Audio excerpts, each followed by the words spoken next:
Happy Friday, everybody. Yes, Friday again. Feed Your Brain Friday. I'm coming to you today, actually, in my car, sitting in a Walmart parking lot.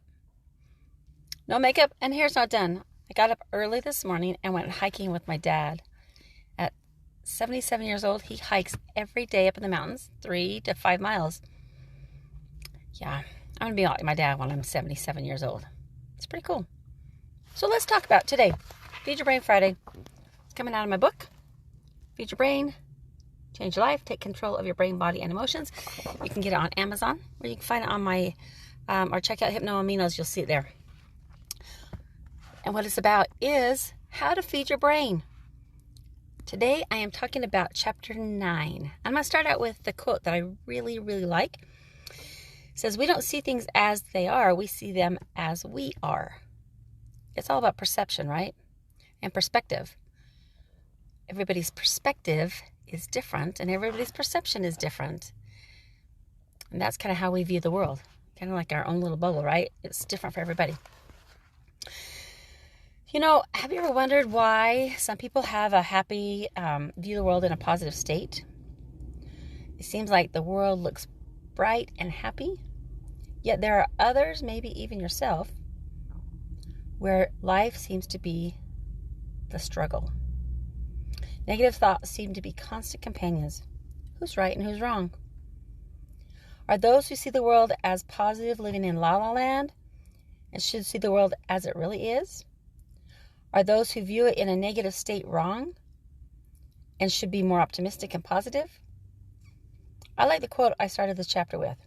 "We don't see things as they are. We see them as we are," by Anais Nin. Neither one is right or wrong. Each has a different perspective based on life experiences, physical and emotional differences. And also could be some chemical in our brain that makes the difference in how we view the world. The answer is yes. But this is from my actual book. Okay, so, have you ever felt that dark cloud? So, the black feeling, the depression of like Eeyore, I like to call it. It's like this, everything's dark, like Winnie the Pooh, and everything that Eeyore sees seems to be sad. It's like he's got this black cloud on him. And Pooh does everything he can to raise Eeyore's spirit, yet nothing seems to stick. Have you ever had those racing thoughts? Those ones that they just don't stop. They keep spinning in your mind. Kind of like a mouse on a wheel. How about lack of sleep? You struggle with lack of sleep. You can count a million sheep and yet still don't put you to sleep. So these are just a couple examples of someone whose serotonin is low. And I am the amino acid lady. My name is Shelly Jo with Shelly Jo Aminos. And that's what I want to teach you about today is serotonin. It's a neurotransmitter. So in the brain, I talk about each week is you've got these firing neurotransmitters. What they do is they fire happy, calm, feel-good chemicals. When they're working, it's amazing. When they're not, or they become depleted, that these are just some of the symptoms that go with it. When your serotonin is where it needs to be, what that neurotransmitter does is it creates positive mind, positive mood, flexibility, and self-esteem, and humor.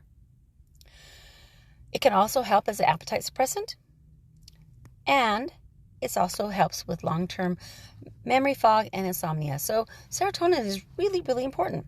It is a key hormone to stabilize our moods, feelings of well-being and happiness. Low serotonin can be genetically predisposed. Some people are born with less of it or not enough of it. Excessive stress, eating a diet low in good fats, consuming too many stimulants, such as caffeine, diet pills, marijuana, cocaine, can also contribute to low serotonin. Aspartame, which is in a lot of diet drinks, converts to phenylalanine, and that raises your adrenaline. So what this looks like, and if I asked you if you struggle with winter blues, I live in Utah and it's getting cold and it gets dark really quickly. Serotonin follows light. So most of the time people wake up, they'll feel okay, but if they don't have enough serotonin to get you through the day, Then come afternoon and evening, especially where we're not getting much light, you don't get outside, it gets dark faster, that serotonin drops dramatically. And if you don't have enough sustaining you, serotonin turns into melatonin. And so melatonin is what helps you sleep. And if you don't have enough serotonin, you don't have enough melatonin. So many people have a hard time going to sleep and staying asleep. Some of the symptoms of low serotonin, besides what I've already said, it could be negativity, anxiety, depression, worry, excessive racing thoughts, somebody who focuses on parts of their body, self-loathing, self-hatred, creating eating disorders. How about perfection? Controlling, yes. Panic attacks, phobias, fears, yes. Anger, irritability, yes. There's a book that's called The Secrets of Controlling Your Weight Cravings and Mood. It's by Maria Emmerich. And some of the other things that she says that can, when your serotonin is low, it could be irritable, suspicious, drain yourself by giving so much to others, and then you turn to food to fill it. You crave carbohydrates or salt, hard time finding meaning in life, rarely stick to a schedule. And those are some of the symptoms. Now, one of the biggest one is afternoon, evening cravings. If you find yourself craving something afternoon and evening, and it would be things like sugar, starches, could be tobacco, alcohol fits all the gamuts. Have you ever heard of happy hour? People, bars and people that are places that serve alcohol understand that somewhere around that 3-5 o'clock time, if somebody is going to crave something or crave alcohol, they're going to crave it that time. So that's why you have that happy hour. People get off work, they're craving it, they're going to go right into the happy hour. Also, it could be drugs like ecstasy. Medical drugs that they use to help raise serotonin would be an SSRI like a Zoloft or a Paxil or Lexapro, Celexa, things like that. And so what are your other options? Well, the first thing I would say is that light. As we go into winter, if you have a chance, you can get what's called a circadian light. And if you don't know what that is, you can go to Hypno Aminos and look up Shelly's Fave. I've got one on there. I actually put one on my desk. So come wintertime, I actually have it on my desk. I turn it on. It's a light that helps to raise the serotonin. It's pretty cool. The other thing is what I like is called FiveHTP. Now mine's actually called FiveHTP Positive Mind, so that it reminds you what it's for. 5-HTP is actually a non-essential amino acid. Your body actually produces 5-HTP. The challenge is sometimes it's not producing enough of it. So your brain literally is becoming starved of what it really needs. And our brains are pretty smart. So when they're not getting what they really need, they're going to turn to where they can get it the fastest. That's why those afternoon, evening cravings, and the things I just talked about are there to, because your brain's like, I got to have something, I need to be fed. It knows what it needs. 5-HTP is a precursor because it turns into serotonin. The really cool thing about amino acids is that if you need them and you take it, you might feel a difference within 20 minutes or less. That's a really cool part about taking amino acids, because you're actually giving your body what it needs. You're not feeding it something that doesn't understand or doesn't know what to do with. It knows what to do with 5-HTP. There's also Ltryptophan, and that I'm going to talk about next week. But just to give you a little bit of heads up, is Ltryptophan is a precursor to 5-HTP. So it is one your body, it's actually an essential, one that your body does not produce. The only way you can get it is from food or supplements like turkey or salmon. And it's amazing because our body needs it. We can't get it any other way. But it's a milder form of 5-HTP. And everybody's different, so some people do better on 5-HTP. Some people do better on Ltryptophan. For some people, Ltryptophan makes them sleepy. That's why mine's called Ltryptophan Positive Sleep. Because, hi Linda, you asked a question. Do you do Kyani too? I don't do a Kyani.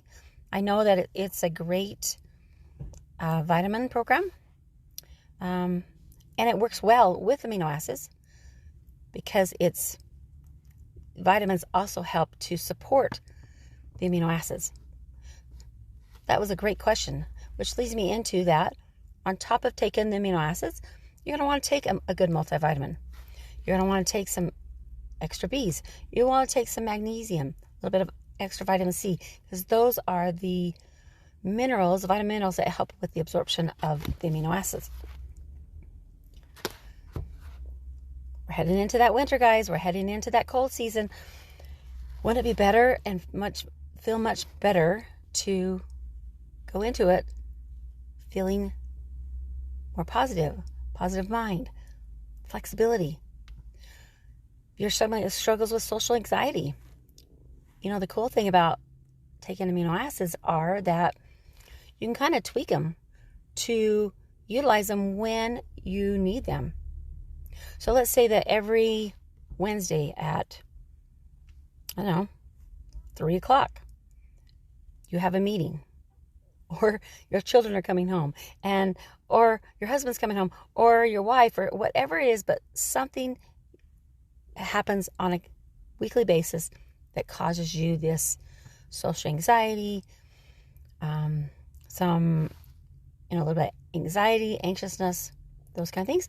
You can actually take some 5-HTP 20 minutes before that event. That way it's in your system and it makes it so it feels much better. Now, there is one precaution when you are using 5-HTP and tryptophan. If you are on an SSRI or MAOI, which is a drug, what is it? It's a drug series, whatever it is. A group of drugs. Anyway, if you're taking any of those, you want to be very careful taking 5-HTP and adding tryptophan or anything that's going to raise your serotonin. St. John's worts, anything that is going to affect that medical drug. Because what happens is the medical drug, what they're trying to do is keep the serotonin in the synapses. And you don't want to stack serotonin. My recommendation is, first of all, you want to talk to your doctor because you do not want to have, you don't want to stack too much serotonin. And you want to take it away from when you are taking your 5-HTP and tryptophan. So at least 5 to 6 hours away. Also talk to your doctor. In the meantime, guys, it's Friday. Feed your brain Friday. Take care of your brain. Keep smiling. Make it a fabulous day. Send you lots of love. Mwah. Bye. Oh, wait. I forgot. Ha! No, I don't want to say bye yet. If you would like to get some 5-HTP or tryptophan, look up hypnoaminos. You can go to my website. I sell it there. It's awesome. Reason I like mine so much is because it's non-GMO, gluten-free, 100% natural, and vegan. That's it. I'm headed home now. Take care. Bye.